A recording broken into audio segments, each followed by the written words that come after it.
Hi guys, I'm Siley and I love reading books. I'm so sorry I could not upload the past weeks as I went out of town.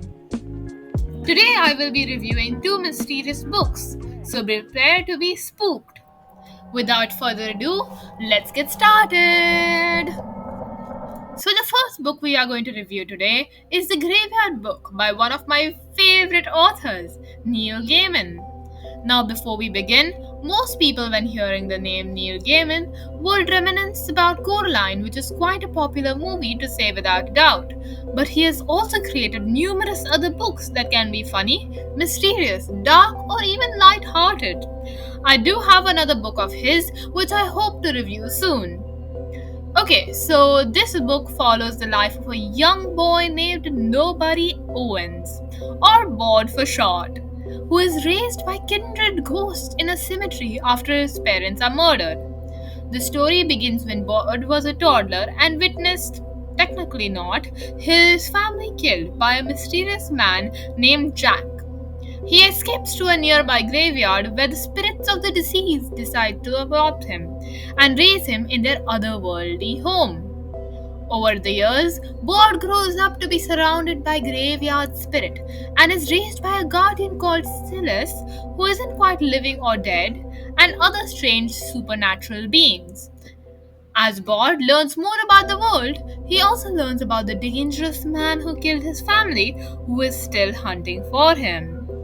Throughout the novel, Bod faces various adventures, facing his past and learning the significance of friendship, family, and courage.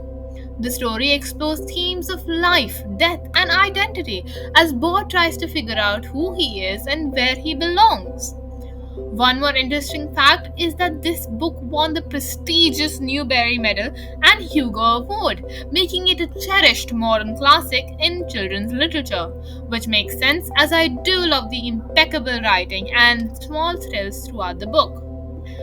The book blends the elements of horror, adventure, and mystery, and it illustrates how many children feel when in new environments and also how they adapt and grow to discover themselves, which was quite nice to see in the book with Bod. The next book we will be reviewing today is the one that caught my attention at a second-hand bookstore and lived up to its expectations. It is none other than The Other Side of Mrs. Wood by Lucy Barker. I must admit, the first few chapters were a little hard to get through due to the use of Old Victorian English, but over time you would get a hold of it and it would improve your skills at reading older English books. Though I still cannot get up through Pride and Prejudice without having a headache, but that's a story for later. The story starts with Mrs. Wood, who is currently conducting one of her great seances, which only happen once a month with 24 people. The seance goes without a hitch when a girl comes to her at the end and begs Mrs. Wood to take her in as an apprentice medium. Mrs. Wood initially hesitates but then agrees, as she may be an interesting twist to the seances. She is introduced as Emmeline Finch, who is 16 years old. Half the book mostly focuses on the relationship and bonding of Miss Finch and Mrs. Wood, and how well Miss Finch adapts to being a medium when an interesting plot twist takes place. This book weaves grief, love, betrayal, loneliness, and woman empowerment in quite a big bundle, and portrays how mediums in the Victorian era strive to survive in a harsh world. And that wraps up our reviews for today. Both of these books absolutely wowed me, but they did have quite different situations. While Bod was a lonely young boy who was raised by spirits, Mrs. Wood was the one that was seeking out those spirits and orchestrating fake seances. I do believe that they have one thing in common though. They do not quite belong to the society that they're put in and don't quite fit in.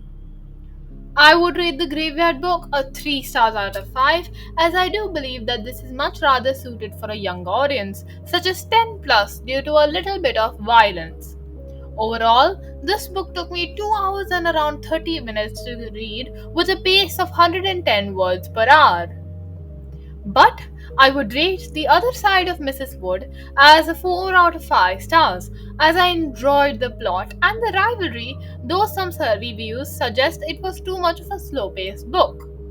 I think this book is suited for 14 plus due to its old grammar and some competitive and sometimes cutthroat world of Victorian mediums, with some scenes involving secrets and double crossing, which children below the age of 14 might not understand.